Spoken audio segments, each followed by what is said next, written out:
Lovely to meet you. So Pamela's going to do a presentation, and then we'll have a quick Q&A afterwards. Díomh go léir a chuirde tá áthas orm a bhean seanmh agus tá míle fáilte roimh go léir go bailíoch lia. Good morning, everybody. I am delighted to be here with you this morning and would like to welcome you to Dublin for this very important food safety conference. For the next 15 minutes or so, I would like to share with you some insights on how the Food Safety Authority of Ireland drive impact in food safety. But before we kick off, and to set the scene on how we improve food safety and protect public health in Ireland and in our export markets globally, I'd like to share with you a very short video. Food gives us life. Like the air we breathe, it's something that we take for granted. Food is food. We assume that the food we eat is safe and trustworthy, but this isn't always the case. Protecting consumers is the job of the Food Safety Authority of Ireland. Whether you know it or not, its work is impacting on what you eat, the way you eat, and where and how you buy your food, hugely important elements of our everyday lives. Its role starts after the farm gate and extends right through to the consumer. It partners with other state bodies who make sure that food law is enforced right across the food chain. Official food inspectors, on behalf of the FSAI, inspect everything from shops to hotels, restaurants, market stalls, and fishing vessels. Food inspectors also take food samples and send them to the state's network of food laboratories to check that there are no contaminants present. Why? To ensure a high standard of food safety and hygiene for consumers of food in Ireland and of Irish food abroad. The FSAI also provides training for around 1,000 food inspectors and also food industry workers to help them understand the rules around food law. The FSAI informs the public when there is a food safety issue, like when a food has to be taken off the market, there is an undeclared allergen, or a food business is closed down due to a failure in food safety standards. It also investigates food fraud, like mislabeling or fraudulent food. Behind the scenes, the FSAI uses science to influence all of its work. It develops guidelines and reports, it reviews the latest scientific evidence on emerging risks in the food supply system, and it also helps to inform national nutrition policy. The FSAI runs events and seminars to engage and inform food businesses.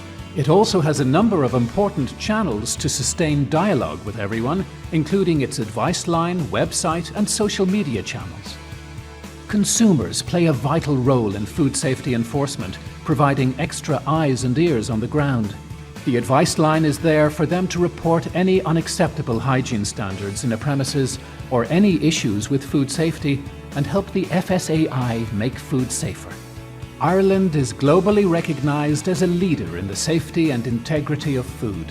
From inspection to enforcement, from research to training, from scientific advice to creating awareness, from farm gate all the way to your fork, the Food Safety Authority of Ireland is working to help produce a world-class food safety control system that we can all be proud of.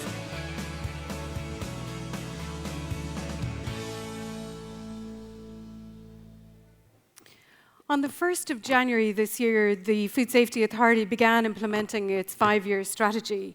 And that strategy very much identifies 4 main areas of focus for the authority over the next 5 years, around advocating and engaging with all stakeholders to ensure that they understand the importance of food safety and integrity in all of the discussions that happen both nationally at EU level and also internationally. A very specific focus on reducing risk and making sure that we have a coherent and cohesive approach to enforcing food law, and really underpinning the organisation through making sure that the systems and the people have the tools and the knowledge and the competency in order to deliver on the authority's vision of safe and trustworthy food for everyone. This is all very much underpinned by the principles of collaboration, innovation, and regulatory excellence. Moving on to how this strategy will be implemented and recognising that the Food Safety Authority cannot achieve its vision alone, This describes very visually the Irish system of food controls.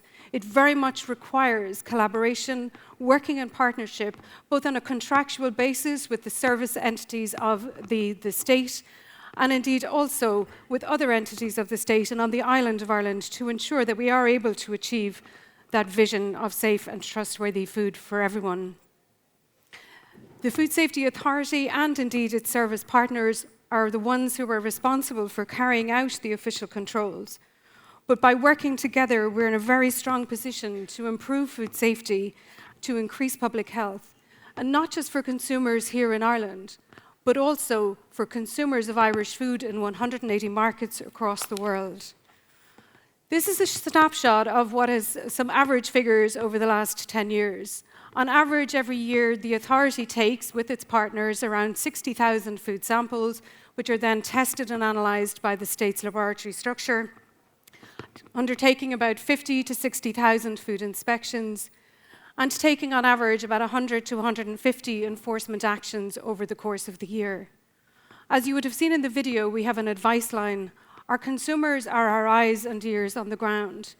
And every year, of the approximately 9,000 queries that we receive, 3,000 to 4,000 of those are for consumers. Consumers indicating to us that they have identified improper food safety activities within food businesses in Ireland. Each one of those is followed up by an inspector. Over the last 10 years, we've seen a rapid increase in the number of protected disclosures that are made to the authority as a prescribed organisation under the whistleblowing legislation. And I'll talk to you a little bit more about those, or one of those instances, in a moment. But in 2023, we very much focused in on a number of different areas, and I'd just like to call out one of the aspects that I think is important to the discussion, is that we really started to look at embedding an innovation culture and a mindset within the authority's staff and team, and we held an all-staff event on how we would look at embedding that innovation culture, recognizing that the industry that we're regulating is innovating. We undertook, for example, 240 risk assessments, and to bring some of the complex food incidents that we've dealt with over the years of the authority's existence to life, I wanted to share with you 2 case studies. Does anybody recognize this? If you've ever dived, scuba dived, gone underwater, it's a 2-kilogram lead weight. But over the last number of years, those lead weights have been coated in plastic, attached to collars that are put around the necks of cows, giving great data, great insight, and great breeding information in relation to the animals. In 2016, we were notified in the authority of a number of cows that have died due to lead poisoning on a farm in the south of the country. We thought, based on our experience, that this lead poisoning had arisen as a direct result of maybe consuming or accessing lead from batteries that may have been disposed illegally in fields. But on investigation and working together with our partners in the ministry, we identified, thankfully, there was no risk to human health, but that the lead weights had started to deteriorate and the lead had started to enter into the biological system. And of course, that then led to the potential for lead contaminating the meat and indeed also the milk. But thankfully, there was no health scare, but there was a need to recall lead collars in order to probe into how these deaths could have been avoided. And of course, that's led to improvements in how these collars are designed and developed. And thankfully, the case is closed without any risk to public health. But what this really does describe is the complexity of some of the issues that we are dealing with as the Food Safety Authority over the last number of years. You may recall I mentioned that we've had a significant increase in the number of protected disclosures over the last 10 years as a result of new legislation that came into play in 2015. Now I want to share with you a little bit more information on one of those protected disclosures. In 2019, I, as the prescribed individual under the legislation, received a protected disclosure in relation to practices, alleged wrongdoings that were going on within a bottled watering plant in Ireland. On receipt of that protected disclosure, we have a process that we have to apply, and under a number of different conversations that we had with the person making the disclosure, a significant amount of off-site investigation that took up a huge amount of resource of the authority, After 6 months, we were then enabled to go on site and carry out a very, very detailed investigation. But it involved 30 inspectors from both the FSAI and the environmental health officers within the health service executive, again, working together to drive impact. This led to, because of the identification of arsenic levels that were above the legal limits in the water, a partial recall. This recall was very much linked to bottled water that was distributed right throughout the retail sector in Ireland and led to a significant amount of bottled water being recalled. This then led to further recalls on further examination of the documentation and analysis of the water, where we identified potential or bacterial contamination and led to a full closure order. The company went into liquidation. The company and its directors were prosecuted. A significant amount of state resource went into understanding what was going on in this manufacturing facility, very much fraudulent and very deceptive practices. But by understanding what was going on in the plant, we were able to move forward and remove the risk to public health. And hopefully this serves as a case study in how to make sure that we can increase our protection of public health. But it also is a very strong signal to industry that the whistleblowing legislation provides employees of your companies to raise the issues that they are seeing or alleged wrongdoings, and we are duty-bound as regulators to take that into account. Moving on very quickly then, I wanted to just share you how we work in a very structured way within the authority with the industry. Under our legislation, we are required to set up the Food Safety Consultative Council, which is chaired by industry and formerly by Ray Bowe, who I'm sure many of you know from Musgraves here in Ireland, but now Jamie Knox from Kruger Dr. Pepper is chairing the council. It is a fantastic opportunity for us as the authority to engage very closely with the industry and to really understand what are the challenges they're facing and to understand how we can help them comply better with the legislation. These are all the various different fora that we engage with the industry through, and these are very transparently communicated through the website where the minutes of all of these activities are clearly published. I'd like to draw your attention to one on the left-hand side of the scene, which is the Emerging Risks and Threats Forum. This is a forum that, at the request of the industry here in Ireland, we set up in order for us to identify and work together on what might be the emerging risks that are within the system and how could we proactively, rather than reactively, deal with those particular issues.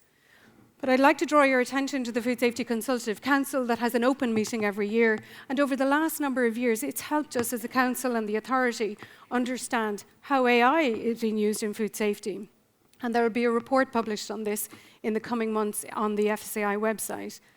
We've also looked at food safety culture and how do we drive a better culture of food safety within the industry, but how do we as regulators assess whether or not the culture is a strong food safety culture within the businesses. We've also looked through those open meetings at new technologies, for example, online platforms, drone deliveries, all of these new advancements that are really creating some really challenging questions and issues for us in the authority. And we've now recently moved to looking for expressions of interest for the new e-commerce and online forum. So bringing again representatives from industry close to the authority for us to understand more about what the challenges they're facing. And I wanted to talk to you a little bit about how the authority works in the European Union. We, of course, interact with the three institutions of the European Union, the Parliament, the Commission, and the Council. We are the central competent authority for the Rapid Alert System for Food and Feed. And the authority is very much involved in the Management Board, the Advisory Forum, and a number of the different activities of the European Food Safety Authority. We're very active participants at the heads of agency level in Europe, making sure that we are working with our colleagues across Europe to harmonise where we possibly can how we enforce food law within the Union. Co-chairing groups, for example, in the area of food safety culture, e-commerce, food supplements, and also food fraud. At an EU level, I just wanted to talk to you very quickly about one of the activities that we've been involved in over the past number of years, from hives to honey fraud. The authority started looking at the issue of honey in 2006. That led to a lot of work across Europe in 2014, which led to some of these highlights in the media: crackdown targets, fake honey and fish. We then moved to work very closely with DG Sante, 18 member states, the fraud office within Europe, the Joint Research Centre, to really look at what was going on in honey that was being imported into the Union. Through collecting samples at points of import, through analysing those samples, there was a significant amount of fraudulent and deceptive practice going on within the honey sector and the honey supply chain. This led to about 82 food incidents related to honey across the Union in 2024. And very quickly now, I want to just take you through how FSAI operates at an international level. As a small country on the periphery of Europe, it is really, really critically important for Ireland to know, to connect, and to work very closely with our international partners. And of course, since the UK left the European Union, this has provided an opportunity for us as well to work with our colleagues across the water very, very closely. Now, this is built on the back of 20-odd years of working together. We work closely with the Food Standards Agency, Food Standards Scotland, and indeed we have scientific representation on the Advisory Committee for Microbiological Safety and Food. At an international level, we're very connected to the WHO, to the FAO, involved in very detailed work around allergens, for example, or looking at environmental inhibitors in the context of sustainability. We're also very active in Codex at the Commission level and indeed within all the committees. We are the national contact point for InfoSan, and indeed we're also involved in the International Commission on Microbiological Safety for Food. I wanted to just take a moment to talk to you about an initiative that started up about 5 years ago. And this is an important international collaboration that brings together the heads of food agencies across the globe. And whilst it is not a body that as yet represents all of the agencies across the state or all of the countries of the world, it has brought together people who are really interested in understanding how we can work better together to ensure that we are improving food safety and protecting public health. The International Heads of Food Agencies Forum was set up, and sorry, my slides have... It was set up in 2020. I recall very, very specifically sitting in the airport, leaving Riyadh, following the inaugural meeting, that COVID had just started to move from China into Europe. It was quite a hair on the back of your neck raising moment, which I still to this day remember. But that was when the International Heads of Food Agency Forum came into its own and its importance about being internationally connected and also working together. We very quickly looked at how food safety in the context of COVID was an issue we needed to deal with. We looked at modernization of food systems. We've also considered new food sources and production systems, as well as we've carried out a session on crisis preparedness and incident management here in Dublin, as well as looking at food safety for a resilient and a sustainable world. And the upcoming meeting next week in Chile, in Santiago in Chile, being hosted by our counterparts in Chile, is very much around looking at innovation, technology, and digital transformation in food safety. To close and to ensure that the Food Safety Authority of Ireland is ready for what might lie ahead, the team are constantly looking at the question, how do we improve food safety and indeed public health in a constantly evolving world? And to close, some final thoughts. Collectively committing to strengthening food safety culture is going to be important for all of us, whether you're government or industry. Committing to the development of an innovation-enabling ecosystem is going to be critically important to enable those innovation products and those innovative processes and technologies to get to market. Sharing of information, data, and knowledge in real time. And I was delighted to hear the comments in relation to trust and transparency. We have, as a value within the Food Safety Authority, transparency. I call to the industry to really, really hone in on that value of transparency that you've spoken about and share the data that you have with the regulators so that we can collectively improve food safety and protect public health. Also, embracing new technologies is going to be really important for regulators, as it is for the industry, and using AI responsibly, but also to create efficiencies and opportunities. It is really about working together that we can really drive impact in food safety. Gurv Mila Maigov.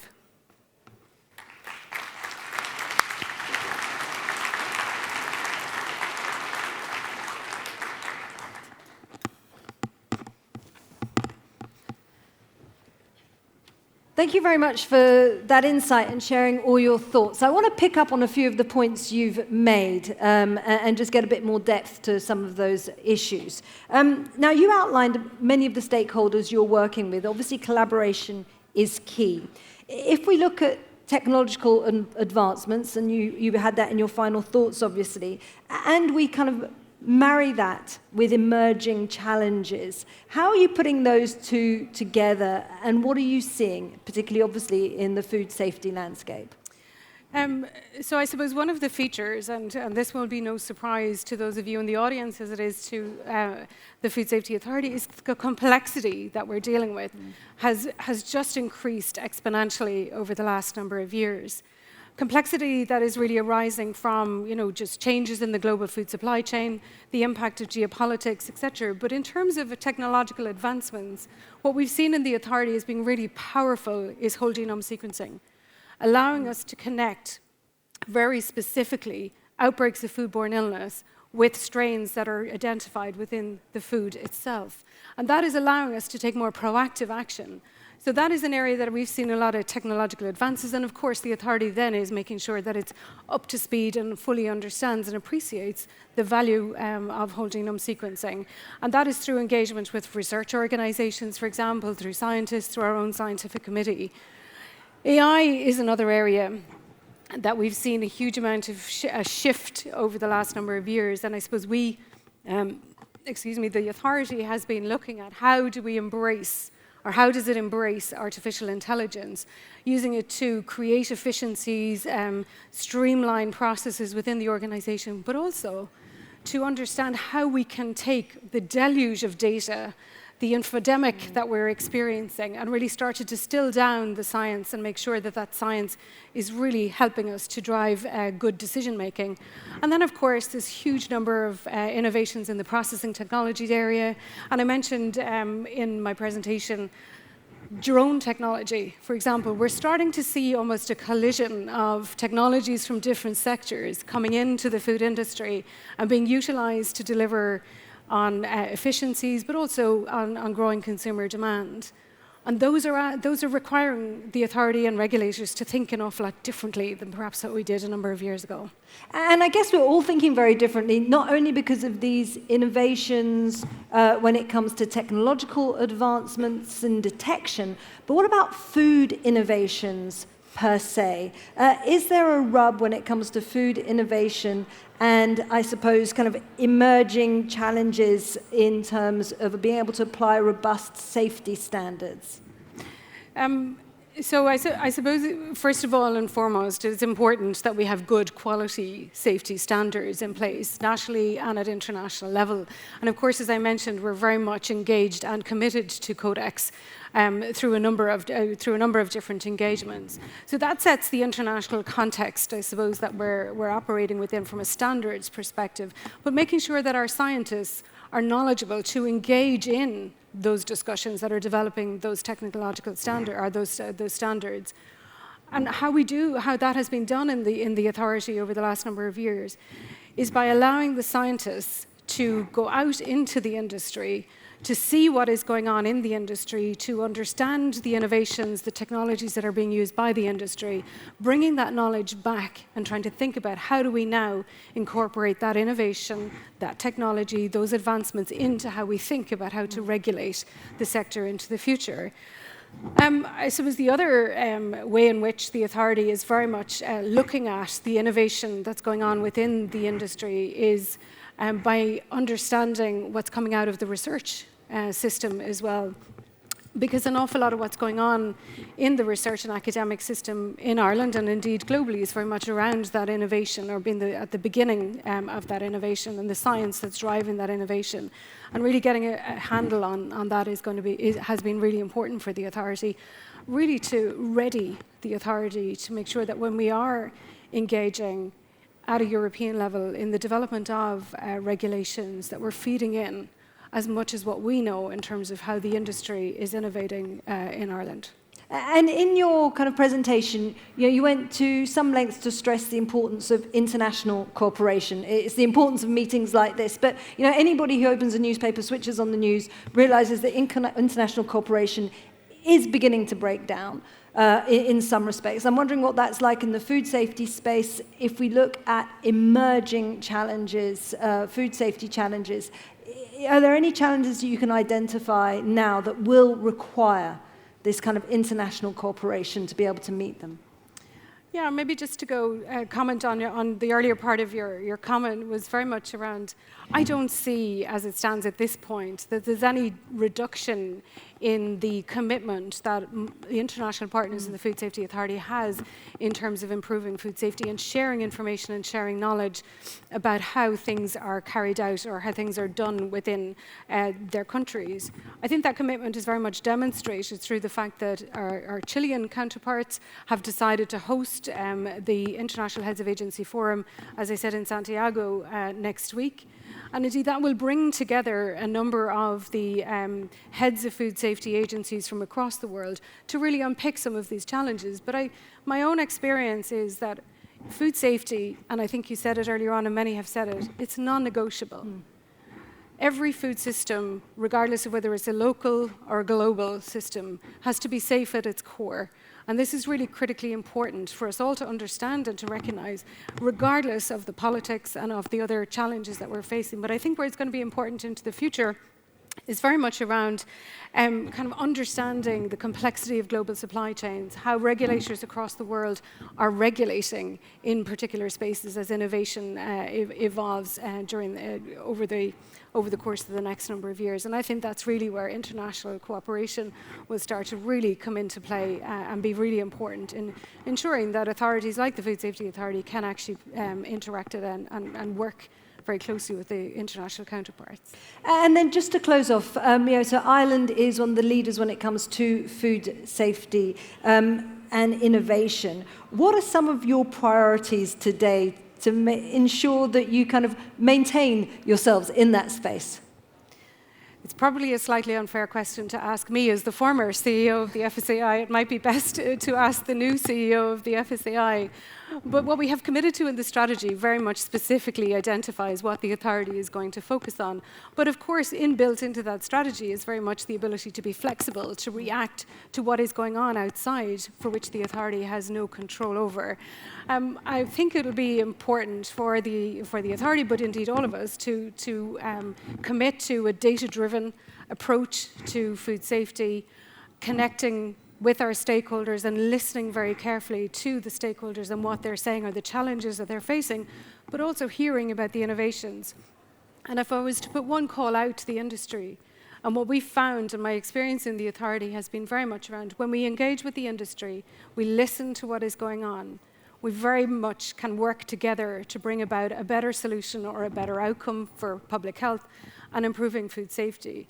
So I'd call out to the industry to share the innovations that you're thinking about bringing into your business, but also the new technologies, the new ingredients, et cetera, because by knowing that information, that gives us the opportunity to be more proactive than reactive. Yeah, and proactivity is key. So collaborate, engage, share, and that allows innovation. Thank you so much for sharing your thoughts and talking to us and giving us that fabulous presentation. A big hand of applause. Thank you.